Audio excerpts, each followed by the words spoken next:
IAR. Lancement officiel du projet ce matin.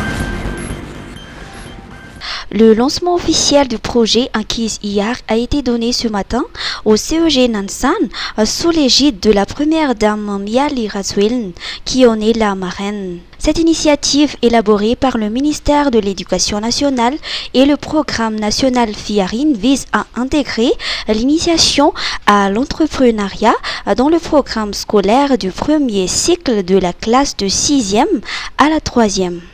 Le Ankiz IAR est déjà appliqué dans 23 CEG des 23 régions de Madagascar. Ce chiffre devrait être porté à 1840 CEG d'ici 3 ans et dans 5 ans. Le programme devrait être appliqué sur tout le territoire. Parallèlement, un parcours développement entrepreneurial et développement local est prévu pour les jeunes élèves qui ont échoué à l'examen du CEPE. L'objectif est de former les jeunes à devenir des entrepreneurs dès leur jeune âge. Secteur minier. Réforme de la loi sur les grands investissements miniers. En raison de l'adoption de la nouvelle loi 2023-007 du 27 juillet 2024 qui refond le code minier, il devient essentiel de mettre à jour la loi sur les grands investissements miniers.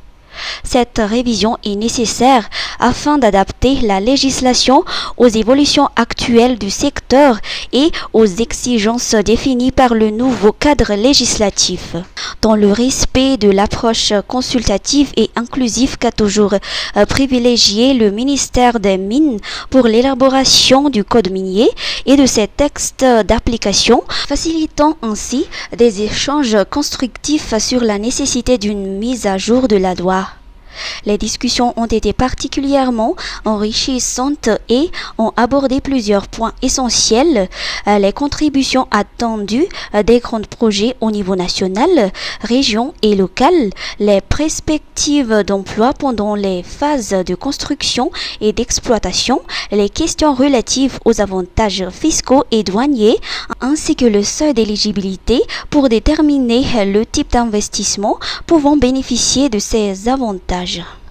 Noel fifaliana miaraka amin'ny Star Times e! Fialamboly maro samihafa natao any rehetra. Miala andray ny PFL Pro League anomboka amin'ny 7 novambra izao amin'ny Gasy Star. Mbola eo ihany koa La Liga sy ny Bundesliga amin'ireo lalao mampientanentana e! Tsy adino mpakafy série amin'ny teny malagasy. Natao any rehetra ny Family Affaires, Proverse saison 4, Tomorrow Belongs to Me. Fa tsy zany ihany fa surprise be no manana ianareo amin'ny Noel. Ny 15 novambra ka hatramin'ny 15 janoary. Promotion be Berretois! Voalohany, manapy 10,000 ariary amin'ny Basique na Smart, zany hoe 33,000 ariary rehefa manao réabonnement dia mahazo bouquet ambony ray volana be zao. Faharoa, manaova réabonnement 2 volana amin'ny bouquet Basique na Smart dia mahita classique na super 2 volana. Fahatelo, efa classique super ave ianao, manaova réabonnement 2 volana dia mahazo 10 andro maimaimpony. Koararody ary! Antsoiny 02022 202 75 raha mila fanazavana fanampiny. Star Times Misolife ahitana karazan'entana maro samihafa ilaina amin'ny fiainana andavanandro amin'ny vidiny mirary, toy ny kojakoja ho an-tokantrano, ny kilalao sy ny fitaizana ny ankizy, ny fikolokoloana amin'ny vatana, ny fetim-mianjaika sy ny sisa sy ny sisa. Ho avy izao ny fety ampifalifaliana ny zanaka sy ny havana aman-tsakaizy koa tongava fa afa-po anoina atao Misolife. Misolife Analakely eo akaikin'ny lapan'ny tanàna, misokatra isan'andro, fivarotana online amin'ny page Facebook Misomada Sandwich, afaka miantso koa amin'ny larana 038 06 686 06. Misolife, afa-po anao. RN6. Nouvelle suspension de la circulation.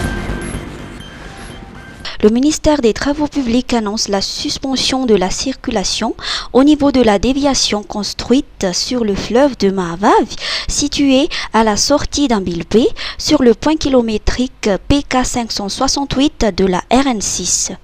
Cette décision a été prise après la montée des eaux suite aux pluies torrentielles de la nuit dernière. Selon le ministère, la circulation ne devrait reprendre qu'après la baisse du niveau. Des travaux seront menés au niveau du passage dès que le niveau des eaux baissera. Le ministère explique que le courant a été si fort qu'une portion de la déviation, longue d'environ 80 mètres, a subi des dégâts.